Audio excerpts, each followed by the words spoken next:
Good morning, dear students. Today we are on chapter 3. The name of the chapter is Glimpses of the Past. The chapter Glimpses of the Past begins with some events that took place in 1757 when the British had a strong foothold in India. They had in their possession superior quality arms and ammunition and were also financially sound. On the other part, the princes of the Indian state were short-sighted and lacked unity.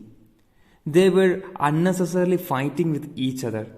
Some even sought the help of the British to resolve their conflict with other kingdoms. In the meantime, the East India Company, the British, took complete advantage of this fact. The British strictly followed the policy of divide and rule. What is the policy? The policy name is divide and rule. And they also understated the princes of many Indian states. Although some people were in favor of British, there were many who were against them.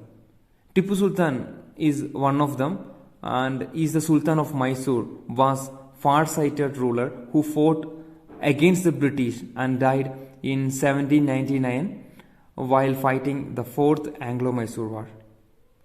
As we progress in the chapter, we learn about evil practices such as untouchability, sati, child marriage, etc. that were preached by the religious and orthodox leaders. The Indians had lost their self-esteem and the British scorned them. They imposed heavy taxes on the local farmers and forced them to abandon their fields. They also chopped the thumbs of the skilled artists and workers. The British manufactured goods in England and the import duty was tax-free. Thus, the main motive of British was to maximize profit and optimize their wealth through implementation of unfair practices. Starting from 1772 to 1833, Raja Ram Mohan Rai, a learned man from Bengal, began reforming the Indian society. He established the Brahma Samaj and propagated the idea that all religions have similar teachings and principles. Hence, they were not different from each other. He was greatly interested in science and modern knowledge and started newspapers which were stopped by the British in 1823. He was also against the evil practices such as sati, child marriage, polygamy, and the caste division system in our country. He played a vital role in abolishing the practice of sati in the Indian society. Dear students, it is a cartoonized story given in your textbook in the chapter 3, Glimpses of the Past. And don't avoid this chapter and read it at least twice so that you can understand the meaning. And in this video, we will be discussing the core content of this chapter. Let's continue. The British continued to suppress the Indians as they passed the Regulation 3rd Act in the year of 1818. Under this act, an Indian could be jailed without any trial in the court of law. The British exported Indian goods worth millions of rupees in 1829. This ruined the Indian industries to a great extent and the British began to prosper. Furthermore, the British exploited the Indians in numerous ways. In 1835, Lord Macaulay recommended teaching of the English language to the natives.